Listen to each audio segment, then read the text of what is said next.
지난 연휴 때 잘 보내셨어요? 놀러 가신 분들이 참 많았던 것으로 기억이 되는데 부지런히 열심히 산 분들 쉴 자격이 있습니다. 잘 쉬고 오셨습니까? 음. 아니 안 가신 분이 대답하면 안 되지. 예. 자, 지난 주일에는 류효금 목사님이 오셔서 말씀을 전하셨습니다. 저는 덕분에 3부 예배만 인도하고 1부, 2부는 쉬게 되었습니다. 여러분 인생 가운데 기념비를 세우자 기억하시죠? 여러분 인생 가운데 하나님께서 여러분의 삶을 통해서 아름다운 기념비가 세워질 수 있도록 은혜 베푸시기를 바라겠습니다. 오늘 다시 제가 사도행전 말씀을 이어가게 되는데 오늘 말씀의 제목은 예수로 말미암아 난 믿음입니다. 왜 예수로 말미암아 난 믿음인지 말씀을 들으시면서 여러분이 이해하시면 되겠습니다. 베드로와 요한은 나면서부터 한 번도 걸어보지 못한 사람을 고치고 함께 성전에 들어가게 되었습니다. 고침받은 사람이 성전에 들어가서 뛰어 걷기도 하며 하나님을 찬양했죠. 그리고 오늘 본문에 보면 베드로와 요한을 꼭 붙잡고 다녔다라고 말씀을 하고 있습니다. 여러분 왜 이 사람이 베드로와 요한을 꼭 붙잡고 다녔을까요? 아마도 자신을 고쳐준 것에 대해서 감사해서 그랬을 것입니다. 이 사람이 성전 미문에서 구걸하던 사람이라는 것을 아는 사람들은 이 사람이 베드로와 요한을 붙잡고 다니는 것을 보고 크게 놀라고 놀랐습니다. 베드로와 요한이 성전에서 이 솔로몬 행각이라는 곳이 있는데 여러분이 생각하시면 이게 복도 처마가 있는 복도처럼 생각하시면 됩니다. 거기 솔로몬의 행각이 있는데 그 앞으로 갔었죠. 사람들이 이 고침받은 사람을 보기 위해서 거기에 많이 몰려왔습니다. 이 사람들이 놀란 것은 어떻게 이 사람이 이처럼 걸어 다닐 수 있는가 하는 것이죠. 조금 전 9시 기도 시간에 성전에 올라오면서 이 사람을 봤다면 지금 걷기도 하고 뛰기도 하는 것이 너무 신기하잖아요. 조금 전에 내가 성전 미문으로 올라올 때 이 사람이 성전 미문에 앉아서 나에게 돈 좀 달라고 구걸했던 사람인데 언제 이렇게 벌떡 일어나서 이 사람들을 붙잡고 다니는가? 도대체 이 사람에게 무슨 일이 일어났는가? 듣고 싶었을 것입니다. 베드로는 이 기회를 놓치지 않고 거기에 몰려온 사람들에게 하나님의 말씀을 전하기 시작하는데 베드로 사도가 오순절에 성령의 충만함을 받고 나가서 설교했었죠. 그 설교를 통해서 그날에 3천 명이 회개하고 돌아오게 됐습니다. 그리고 이제 두 번째 설교가 이어지는데 이 설교의 핵심은 예수 그리스도가 누구인지를 선포하고 그 메시지를 듣는 사람들에게 회개하라고 한 것이죠. 오늘 우리는 그 분량의 말씀을 다 살필 수 없고 11절부터 16절까지 함께 읽었던 말씀을 나누도록 하겠습니다. 여러분 여기에 보면 베드로 사도는 모여든 사람들에게 이렇게 말씀을 합니다. 12절에 이스라엘 사람들아 이 일을 왜 놀랍게 여기느냐 우리 개인의 권능과 경건으로 이 사람을 걷게 한 것처럼 왜 우리를 주목하느냐. 여기에 먼저 이스라엘 사람들아 왜 이 일을 왜 놀랍게 여기느냐라는 말씀을 주목해 보십시오. 나면서부터 걸음마도 해보지 못하고 한 번도 걸어보지 못한 사람이 고침받은 일은 정말 놀랍고 놀라운 일이죠. 뒤에 나오지만 이 사람은 40여세였습니다. 한 번도 걸어보지 못한 사람이 고침을 받았습니다. 그럼에도 베드로 사도는 자신을 통해서 이 능력이 나타났는데 왜 놀라느냐? 왜 이 일을 보고 놀라느냐고 반문하죠. 우리 각 개인이 능력을 가졌거나 경건하기 때문에 고친 것이 아니라는 것을 말씀을 했습니다. 여러분 한번 생각해 보십시오. 우리 가운데 어떤 분이 신유의 은사가 있어서 능력을 행한다면 여러분 그 사람을 어떻게 보겠습니까? 당연히 주목해서 보겠죠. 우리 교회 안에 저렇게 신유의 은사를 가진 분이 계신데 다른 분들보다는 더 탁월해. 이 사람이 정말 이런 능력을 받은 것은 다른 사람보다 하나님을 더 사랑하기 때문일 거야. 다른 사람이 기도하는 것보다 더 많이 기도하기 때문에 하나님께서 이 사람에게 능력을 주셨을까요? 그러면서 그런 사람이 있다면 다 주목할 거예요. 분명히 하나님은 경건한 사람들을 통해서 일하십니다. 하지만 경건 자체가 치유의 능력은 아니라는 것입니다. 베드로나 요한은 우리가 경건하기 때문에 이 능력을 행한 것이 아니라 주님이 일하신 것이라고 똑똑하게 말씀을 했습니다. 주님이 우리를 통해서 일하셨는데 왜 우리가 한 것처럼 우리를 주목하느냐? 우리 주목하지 말라. 주님께 주목하라. 이 말씀을 하고 있습니다. 베드로 사도는 능력이 나타난 것에 대해 사람들의 시선이 자기에게 집중되는 것을 원치를 않았습니다. 왜냐하면 주님이 이 일을 하셨기 때문이죠. 그럼에도 불구하고 누군가가 어떤 능력을 행하고 그것이 자기의 능력처럼 자기가 행한 것처럼 행동한다면 그는 주님의 능력을 도둑질하는 것이라고 할 수가 있습니다. 주님이 받아야 할 영광을 사람이 가로채는 것이죠. 이것에 대해서 좋은 본보기를 보여준 분이 세례 요한인데 세례 요한이 예수님보다 6개월 먼저 오셔서 주의 말씀을 선포했고 또 주의 길을 예비를 했습니다. 그가 말씀한 이 성경 구절 가운데 두 구절은 우리에게 너무나 잘 알려졌고 유명하다고 할 수 있는 성경 구절이죠. 그 첫째가 건이시는 예수님을 보고 보라 세상 죄를 지고 가는 하나님의 어린 양이로다라고 했고 또 하나는 저기 나와 있죠. 그는 흥하여야 하겠고 나는 쇠하여야 하리라. 두 번째에 기록된 저 말씀은 오늘 이 시대에 예수 그리스도를 믿고 살아가는 모든 성도들이 마음에 새겨야 할 말씀입니다. 그는 흥하여야 하겠고 나는 쇠하여야 하리라. 우리도 한번 해볼까요? 시작. 그는 흥하여야 하겠고 나는 쇠하여야 하리라. 이 말씀이 무슨 의미인가 하면 예수님은 점점 잘 되기 원합니다. 예수님이 하고 계시는 이 사역이 점점 성장하고 부흥하고 잘 되기를 원합니다. 예수님만 잘 되기를 소원합니다. 그러나 나는 쇠하여야 합니다. 나는 점점 감소하고 내 사역은 점점 줄어들고 예수 그리스도의 사역이 점점 높아지고 예수가 영광받기를 소원합니다. 이 마음의 자세거든요. 그리고 세례 요한은 그렇게 회중들에게 말만 한 것이 아니고 직접 그렇게 살았습니다. 여러분 과연 누가 이런 마음을 품고 주의 일을 할까요?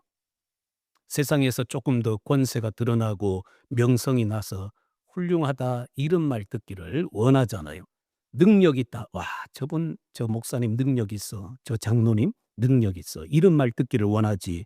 아이고, 그 목사 봐도 뭐 약간 뭐 힘도 없는 것 같고 밀면 폭 쓰러질 것 같고 메시지도 뭐 그렇고 뭐 교회 사역도 그래 능력도 없어. 뭐 별것도 없어.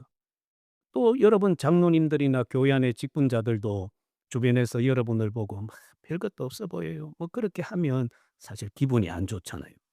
저도 일하면서 칭찬받으면 기분이 좋습니다. 사람이니까. 여러분도 높임 받으면 기쁠 거예요. 내가 교회 안에 여러 교회를 경험해 봤는데 저 장로님 같은 분 없어요. 저 권사님 같은 분 없어요. 저 집사님 같은 분 없어요.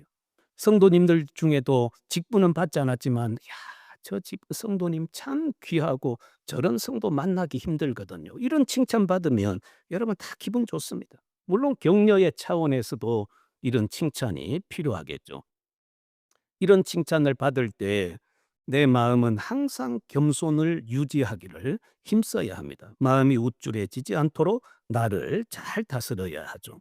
이런 자세를 가지고 일하는 것은 너무너무 중요함을 깨닫게 됩니다. 일을 하고도 내가 한 것이 아니요 내가 했지만 나에게 이 힘을 주신 주의 은혜가 나로 말미암아 일하게 했습니다. 저는 아무것도 아닙니다. 나의 나된 것은 하나님의 은혜요. 하나님의 은혜가 내 가슴 속에 흘러들어와서 나를 흥분시키고 그 일을 감당하지 않으면 안 되게 주께서 나를 붙들어 주셨기 때문에 제가 그 일을 했을 뿐입니다. 모든 영광은 주님의 것입니다.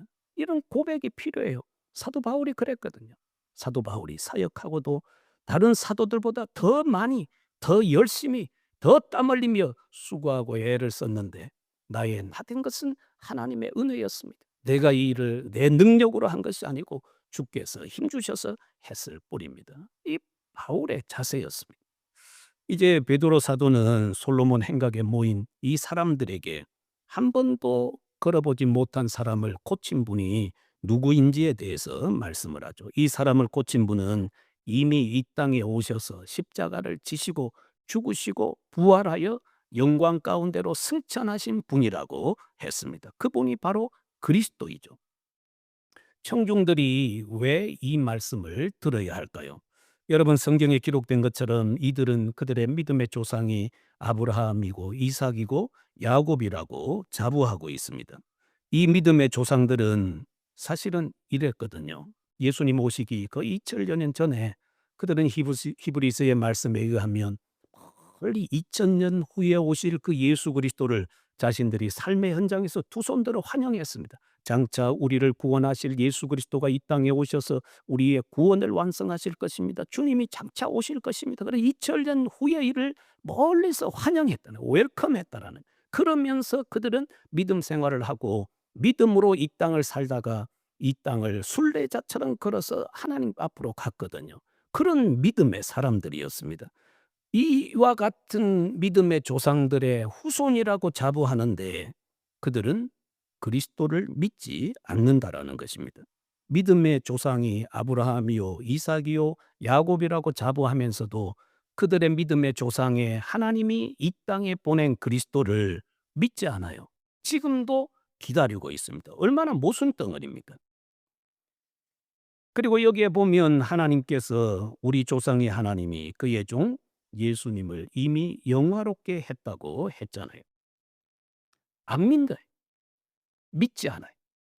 여전히 그리스도를 기다리는 사람들입니다. 그래서 베드로 사도는 이 사람들의 잘못된 신앙을 바로 돌려놓고 잘못된 것 회개하도록 이 메시지를 들어야 한다라고 말씀을 합니다. 그리고 여기에 보면 하나님의 종 역시도 하나님께서 이 땅에 보내시기로 이미 성경에 약속한 그리스도를 가리키죠. 하나님의 종인 그리스도가 오셔서 하실 일은 자기 백성들의 죄를 짊어지고 십자가에서 자기 생명을 내어주는 거예요. 이사야서 52장부터 53장에 보면 이 땅에 오실 하나님의 종 메시아가 오시면 어떤 일을 할 건지 다 기록되어 있거든요. 이게 지금 오셔서 완성했습니다. 근데 유대인들은 어때요? 이 이사야서 53장을 빼버리거든요. 이 땅에 오신 메시아가 어떻게 그런 종의 모습으로 와서 구원 사역을 이루어. 그런 분은 메시아가 아니야. 그러니까 이사야서에서 이사야 53장을 빼버려요. 믿지 않아요. 이미 하나님께서 그의 종 메시아를 이 땅에 보내 구원을 이루셨습니다. 여러분도 잘 아시는 것처럼 하나님의 약속대로 이 땅에 오신 예수 그리스도는 빌립보서 2장 7절에 나오는 말씀과 같이 사람의 형체, 종의 형체라고 했거든요. 종의 형체인 사람의 모양으로 이 땅에 오셔서 낮아질 대로 낮아지셨어요. 종의 형체를 입은 것도 낮아지신 것인데 더 낮아져서 십자가를 짊어지시고 그리고 더 낮아져서 땅에 묻히셨어요. 그분이 그곳에서 끝난 것이 아니고 부활하여 영광 중에 보좌 가운데로 오르신 분이세요. 그분이 바로 우리 주 그리스도라고 말씀을 합니다. 그분이 하나님이 보내기로 약속한 종이라고 했습니다. 이미 오셔서 다 이루시고 하나님 보좌 우편으로 가신 분이에요. 베드로는 자신 앞에 있는 유대인들이 얼마나 어리석은 일을 저질렀는지를 말씀을 합니다. 너희가 그렇게 믿음의 조상 운운하지만 사실은 너희들이 믿음의 조상이 보낸 그 메시아를 잡아 죽인 사람들이야. 너희들이 메시아를 빌라도에게 넘겨줬잖아. 빌라도는 유대인들의 압박에 못 이겨서 예수님을 넘겨받아 예수님을 신문했습니다. 예수님을 신문해 보니까 죄를 발견할 수가 없었어요. 그래서 베드로가 나가서 이 사람에게서 내가 죄를 찾지 못했다. 또 막 죽이라고 아우성을 치니까 또 들어가서 예수님을 신문했어요. 죄를 찾을 수가 없었어요. 그래서 또 나와서 나는 이 사람에게서 죄를 찾지 못했다. 또 하고 들어가서 또 이들의 압박에 못 이겨서 또 예수에 대해서 물었어요. 예수님에게서 어떤 죄도 찾을 수가 없었습니다. 그래서 화가 났던 이 빌라도가 그러면 너희들이 데려다가 십자가에 못 박아라. 그리고 예수님을 내어주고 나는 그에게서 죄를 찾지 못했다라고 3번을 말했거든. 3번. 그런데 그 3번 다 묵인하고 예수님을 십자가에 못 박으라고 했습니다. 여러분, 여기에 보면 우리가 이 유대인들의 모습을 보면서 베드로 사도가 한 말씀 속에 우리가 한번 들어가 보는 거예요. 우리가 한번 들어가서 거기에 한번 서보는 것입니다. 여러분, 먼저 여기서 우리가 예수님이 석방을 예수님이 석방을 이렇게 석방되도록 노력했던 빌라도는 그것이 무산되자 이 그 너희들이 십자가에 못 박으라 하고 내어 줘 버렸습니다. 그 대신 우리가 이 성경을 보면 어떤 일이 일어났는지 보게 되죠. 어 사람 그 빌라도는 지금 이게 갇혀 있는 사람, 이 바라바라고 하는 죄수가 이 석방될 것으로 생각 그를 십자가에 못 박으라고 하고 예수를 놓아 줄 것이라고 이런 예상을 했었죠. 그러나 이 군중들은 예수를 원치 않았습니다. 그들은 바라바를 놓아 달라. 우리에게 필요한 사람은 의로운 예수가 아니고 저 흉악한 죄인, 살인자, 저 강도, 이 바라바가 더 필요하다. 그러면서 그들은 바라바를 달라고 했습니다. 그러면서 그들은 이제 예수 그리스도를 십자가에 못 박게 되었습니다. 여러분, 그 주님이 무능하게 십자가에 못 박힌 것 같지만 우리가 잘 알고 성경을 읽고 이해하고 있는 것처럼 그분은 구원을 완성하시고 부활하여 하나님 보좌 우편에 앉으셨고 지금도 살아 계시면서 우리와 임마누엘 하시는 분임을 말씀하시죠. 그래서 베드로는 지금 여러분이 그 일을 알지 못하는데 내가 이 일을 증언해야 하는 증인입니다라고 말씀을 하고 있습니다. 이제 여기서 말씀드린 것처럼 14절 15절을 통해서 나는 2000년 전으로 한번 돌아가서 그 십자가 앞에서 예수 그리스도가 신문당하고 있는 이 자리에 한번 서보는 거예요. 저와 여러분이 어느 사람 편에 설지를 여러분이 결정해 보십시오. 제가 저 자신도 결정하겠습니다. 14절 15절 너희가 거룩하고 의로운 일을 거부하고 도리어 살인한 사람을 놓아 주기를 구하여 생명의 주를 죽였도다. 여기에 보면 예수님을 십자가에 못 박으라고 외친 사람들이 있죠. 이 군중들은 예수님에 대해서 진지하게 생각을 해보지 않았습니다. 사람들이, 제사장들이, 백성의 장로들이 그들에게 요청하는 대로 그들은 거기서 그들의 말에 휘둘려 소리치게 되었습니다. 바라바를 놓아줘. 바라바를 놓아주고 예수를 십자가에 못 박아. 예수를 십자가에 못 박으라. 만약에 예수를 십자가에 못 박지 않는다면 당신은 가이사의 충신이 아닙니다. 그러면서 이 빌라도를 압박해서 결국에 이 예수를 십자가에 못 박게 합니다. 이 사람들을 소리친 사람들 가운데 내가 한번 서 있다고 해보세요. 예수 그리스도는 거룩하고 의로우시고 참 사람이었고 참 하나님이셨습니다. 죄인을 구원하기 위해서 이 땅에 오셨지만 사실 사람들이 그를 몰라보게 되었다라는 거죠. 유대인들은 예수님이 하나님의 아들 되심을 몰라보고 하나님을 모독했다는 이 죄목을 뒤집어 씌워 결국에는 예수님을 십자가에 못 박았습니다. 근데 돌이켜보면 그거예요. 예수님이 하나님의 아들로서 이 땅에 오셨는데 그걸 몰라보고 하나님의 아들에게 신성 모독죄를 범했다고 뒤집어 씌우는 것은 예수가 하나님을 모독하다가 십자가에 못 박혀 죽는 신성 모독죄가 아니고 사실 하나님의 아들을 몰라본 내가 예수님을 십자가에 못 박은 것이 신성 모독죄예요. 신성 모독죄는 예수님이 범한 것이 아니고 거기 앞에 서 있는 내가 신성 모독죄를 범하고 있다라는 사실입니다. 내가 이 사람들 사이에 서 있다면 나는 이 말씀 앞에서 다시 내가 어떤 존재인지를 깨닫고 회개의 자리로 나가야 하겠죠. 그리고 여기에는 또 이름이 나오지 않지만 예수님 때문에 살아난 유명한 죄수가 있습니다. 내가 그 죄수일 수 있거든요. 나는 문자적으로 살인하지 않았지만 마음으로는 살인한 자요. 내 마음에는 미워한 자가 있습니다. 내 삶은 칼을 들고 강도짓은 하지 않았지만 내 삶이 과거에는 강도 같았습니다. 거칠었습니다. 사용하는 용어가 협박적이었습니다. 위협적이었습니다. 내 아내, 내 자녀들에게 위협하고 박해도 하고 내가 손찌검도 해보았습니다. 내가 바라바였어요. 내가 바라바예요. 내가 강도예요. 내가 사형수예요. 그런 자리에 서게 된다면 예수님의 십자가는 다르게 보일 거예요. 그 예수의 십자가 때문에 내가 살게 되었다면 어떤 변화가 내 속에 일어나게 될까요? 십자가에 죽을 날만 기다리던 사람에게 갑자기 예수라는 사람이 잡혀 들어온 것 때문에 내가 거기서 풀려나게 되었다면 얼마나 큰 은혜입니까? 그 예수라는 사람 때문에 내가 살게 되었습니다. 성경에는 그 말씀이 나와 있지 않지만 한번 추측해 보세요. 혹시라도 이 사람이 변화되어 예수 그리스도를 구주로 영접하고 새 사람이 되었다면 그 사람이 어떤 고백을 했을 것 같습니까?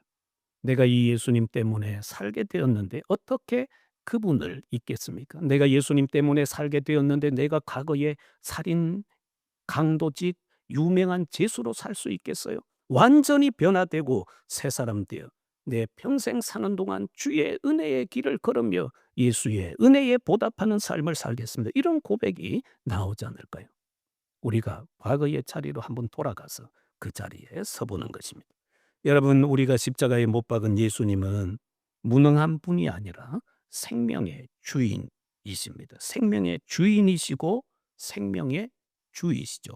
모든 인류와 모든 생명의 근원이시고 모든 것의 주인이 되십니다. 그분이 바로 우리가 믿는 예수님이세요. 골로새서 1장 16절 17절에 만물이 그에게서 창조되되 하늘과 땅에서 보이는 것들과 보이지 않는 것들과 혹은 왕권들이나 주권들이나 통치자들이나 권세들이나 만물이 다 그로 말미암고 그를 위하여 창조되었고 또한 그가 만물보다 먼저 계시고 만물이 그 안에 함께 섰느니라. 여기 보시면 만물이 그에게서 창조되었대요. 온 우주 만물을 창조하신 분이 우리 주님이세요. 우리가 눈으로 볼 수 있는 이 하늘 땅, 눈으로 볼 수 없는 하늘의 세계, 땅 속에 있는 모든 것을 우리 주님이 창조했다고 했습니다. 그분은 각 나라의 지도자들을 세우기도 하시고 끄집어 내리기도 하시며 각 나라를 지금도 하나님의 손으로 통치하고 계세요. 손 놓고 하나님 보좌 우편에만 앉아 계시는 분이 아니세요.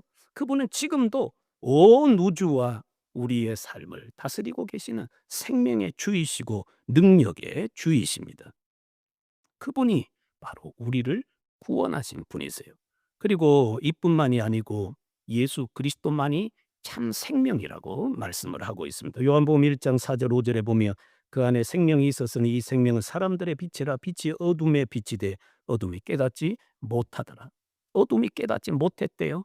우리 주 예수께서 이 땅에 오셨을 때 자기 땅에 오셨음에도 불구하고 많은 사람들이 하나님을 떠나 있었거든요. 그래서 예수 그리스도가 생명의 빛을 사람들에게 비추자 그 빛 앞에 자신들의 부끄러운 죄가 드러나고 양심이 드러나고 모든 것이 낱낱이 벌거벗은 자로 드러나니까 예수님에게 오기를 원치 않았습니다. 왜요? 부끄러움 때문에 부끄러워서 못 오거든요. 그래서 예수 그리스도를 영접하지 않고 그냥 거부한 것입니다.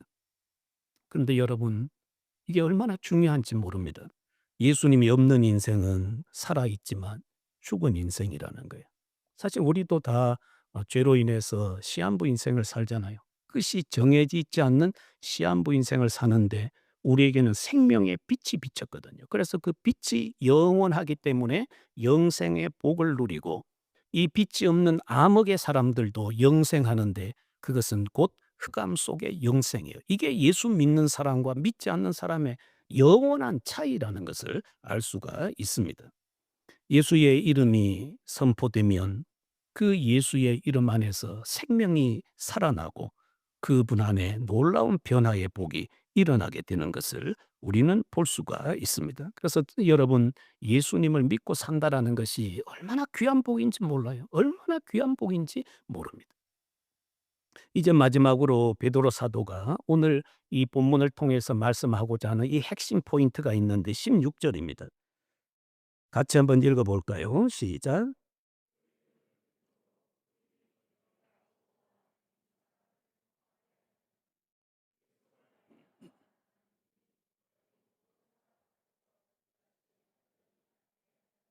예. 베드로 사도가 나면서부터 걸어보지 못한 사람을 고친 것은 예수로 말미암아 난 믿음입니다. 그 믿음이 그를 고친 것이죠. 베드로 사도는 성전을 드나들면서 성전 미문에 앉아서 구걸하던 사람을 여러 번 보았을 거예요. 뭐 이게 오순절 다음 날 일어난 게 아니거든요. 성전에 계속 드나들었습니다.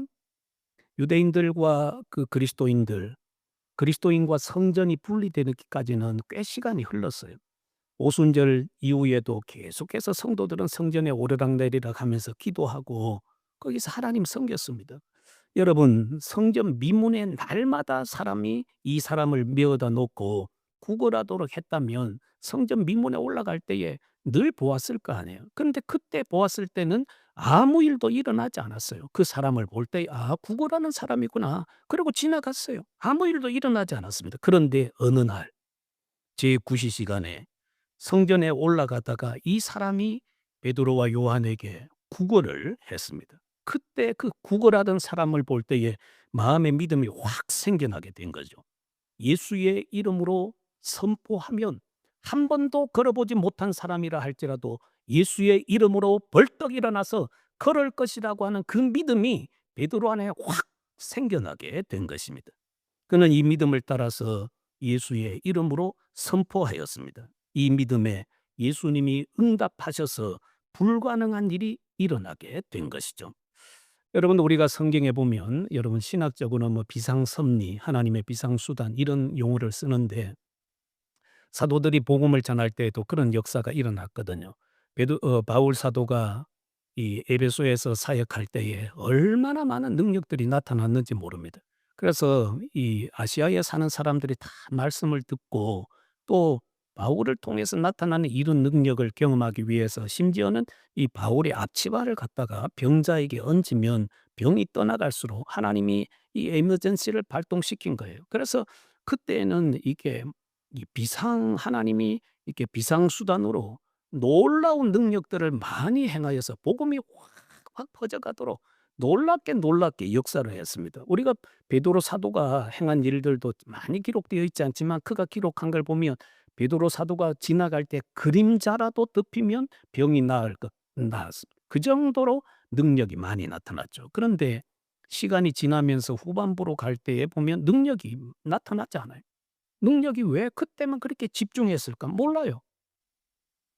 바울 사도는 자기가 가지고 있는 그 지병 때문에 평생 고생했거든요. 평생 고생했는데 자기 병은 고치지 못하고 하나님이 말씀으로 믿음으로 예수의 이름으로 명령하며 일어날 것이라고 하는 순간순간에 그 믿음을 주셨을 때 안수하고 예수의 이름을 선포하며 벌떡벌떡 일어나는 거예요.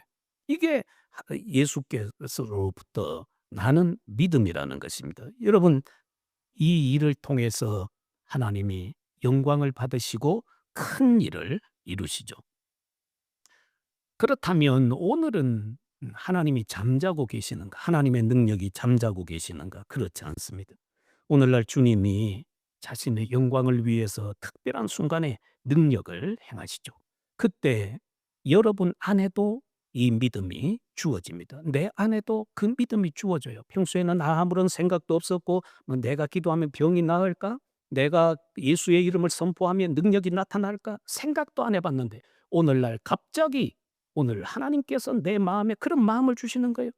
그 마음이 내 가슴 속에서 불일 듯 물이 끓듯이 일어나는 거예요. 그때 예수의 이름으로 행하고 예수의 이름으로 선포하면 낫게 돼요. 능력이 나타나요. 내 능력과 내 경건의 능력이 아니고 예수 그리스도의 이름 때문에 이런 일이 일어나게 된다라는 것입니다. 여러분 믿으세요? 아, 아멘. 아멘 하는 분들에게 능력이 나타나기를 바랍니다. 뭐 이렇게 꼭 아멘 하시더라고요. 제가 뭐 약팔로 다니는 약장사입니까? 말씀에 아멘하면 그냥 아멘하면 좋잖아요. 아멘함으로 영광 돌리라. 우리 교회는 아멘 안 하기로 세계적으로 유명한 교회. 네? 예수 그리스도의 이름으로 명하노니 내 육신의 병이 떠날지어다. 아멘. 하나님께서 여러분 마음에 평소에는 아무런 생각도 없었어요. 과연 내 속에 이런 병이 나을까? 내가 아픈 자녀를 위해서 기도하면 나을까? 아무런 생각이 안 드는 어느 날 갑자기 하나님께서 내 마음속에 가마가 끓듯이 그런 마음을 주시는 거예요. 너가 기도하면 나을 거야. 이런 마음을 주시는 거예요. 그때 내가 예수 그리스도의 이름으로 명하노니 내 육체의 질병아 떠나갈지어다. 선포하세요. 하나님이 어떤 일을 행하실지 누가 압니까? 예수 그리스도의 이름으로 명하노니 내 마음의 병에서 놓여 자유할지어다. 선포하세요. 그리고 일어나세요. 그러면 하나님의 능력을 경험할 수가 있습니다. 여러분 자신의 능력이 아니에요. 저의 능력이 아니에요. 예수 그리스도의 이름으로 그분의 능력으로 그분이 확 주시는 그 믿음으로 되는 것입니다. 그때 예수의 이름으로 명할 때 능력이 드러나게 되죠. 여러분 우리가 이렇게 보기에는 그래도 육체적으로 참 많은 아픔들을 가지고 사는 분들이 많거든요. 세월이 가면서 여러분 저도 경험하는 것 중에 하나가 이제는 뭐 스펙이 아니다. 스펙이 아니. 젊은 날에는 막 스펙을 쫓아서 그게 전부인 것처럼 살아가는데 저도 한 살 한 살 먹어가니까 이제 느껴지는 것이 건강이 중요하더라고요. 건강이 중요해. 건강해야 제가 성도님들과 같이 공부도 하고 또 말씀도 준비하고 하는데 이게 올해 정말 제가 열심히 양육하는 일에 달려왔어요. 그래서 운동도 안 하고 열심을 하다 보니까 근육이 다 빠져버렸어요. 그래서 72kg 밖에 안 나가요. 안 놀라세요? 예. 운동도 안 하고 근육이 다 빠졌는데 70kg. 10년 전에 70kg, 지금 70kg. 네. 결혼하고 5kg 밖에 안 쪘어요. 워낙 몸 관리를 제 아내가 잘해 줘 가지고. 전혀 근거 없는 얘기지만 제가 이런 얘기를 합니다. 네. 그래서 참 운동이 필요하더라고요. 연세가 드신 분들은 운동 부지런히 하셔서 근육 관리 잘 하시고 건강이 중요해요. 제가 말씀드렸죠. 거의 20년 전에 제가 여기 왔을 때 젊은 나이였는데 그때 우리 막 권사님들 막 핸드백 메고 높은 힐 신고 막 삐딱삐딱하면서 이렇게 교회 걸어왔었거든요. 근데 지금 그분들 보니까 인제 나이를 못 속이겠더라. 예. 아무리 얼굴을 이쁘게 가꾸어도 이게 증명해 주거든 여기가. 예. 이게 증명해 줘요. 여러분 목은 나이를 못 속입니다. 목은. 그때 참 멋있고 멋있던 분들 지금 연세가 많이 들었는데 건강 관리 잘하세요. 건강하셔야 우리가 주의 일도 잘할 수 있습니다. 자 여러분 우리가 보기에 겉으로 건강해도 육체적으로 병을 안고 있는 분들이 참 많고 겉으로 보기에 웃어도 이게 마음의 병을 안고 있는 분들이 참 많더라고요. 그 마음의 병 때문에 삶이 우울해지고 사람과의 관계가 힘들어지고 만나기 싫고 서로가 힘겨워지는 일들이 참 많아요. 여러분이 하나님께서 여러분의 마음속에 예수로 말미암아 난 믿음을 확 밀어 주실 때, 밀어 넣어 주실 때 여러분 마음을 향해서 명령하세요. 내 마음의 병아 내 속에 핏덩어리 같은 그 마음의 응어리가 예수의 이름으로 녹아내릴지어다 선포하세요. 그리고 일어나서 성령을 의지하고 살아보세요. 여러분 안에 진정한 자유와 홍성하게 솟아나는 것을 경험할 수가 있을 것입니다. 바라기는 육체적인 약함, 마음의 이 연약함들을 우리 주님께서 잘 만져주셔서 여러분 건강할 수 있도록 복을 주시기를 바라겠습니다. 여러분이 예수님으로 말미암아 난 이 믿음의 능력을 매일의 삶 속에서 경험하고 건강한 삶, 복된 삶 누려가는 우리 모든 성도님들 되시기를 바라겠습니다. 기도하겠습니다.